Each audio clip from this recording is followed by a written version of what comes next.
नमस्कार। आपकी life coach. आज का प्रश्न है बड़ों का सम्मान। तो इसको एक कहानी के माध्यम से हम क्लियर करेंगे। एक छोटे से गांव में एक राज नाम का लड़का रहता था। राज बहुत होशियार था, लेकिन उसमें एक कमी थी। वह अपने से बड़े लोगों का आदर नहीं करता था। स्कूल में वह अपने शिक्षकों की बातों को नज़रअंदाज करता और घर पर अपने माता पिता की सलाह को गंभीरता से नहीं लेता। एक दिन गांव में एक बूढ़े साधु आए। साधु बहुत विद्वान और अनुभवी थे। उन्होंने राज के माता पिता को बोला कि राज को मैं एक कहानी सुनाना चाहता हूँ। राज ने कहा, हाँ, मैं सुनना चाहूँगा। तब उन्होंने बताया कि एक बार एक पेड़ था जो बहुत बड़ा और हरा भरा था। उसके नीचे एक छोटा पौधा भी था। बड़ा पेड़ अपने आकार और ताकत पर बहुत अभिमान करता था और छोटे पौधे को तुच्छ समझता था। एक दिन तूफान आया। पेड़ अपनी जड़ें नहीं जमा पाया और गिर गया। लेकिन जो छोटा पौधा था वो बहुत छोटा था और वह थोड़ा झुक गया और तूफान के गुजरने के बाद वहीं खड़ा रहा।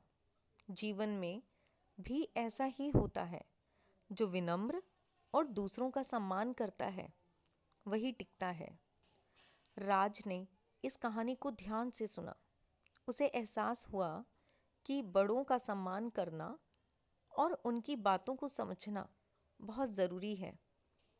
उसने साधु से माफ़ी मांगी और अपने माता पिता से भी माफ़ी मांगी और उसने प्रॉमिस किया कि वह आगे अपने माता पिता और शिक्षकों का आदर करेगा।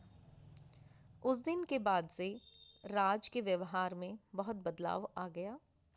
वह अब सभी का सम्मान करता था और यही आदत उसने बना ली।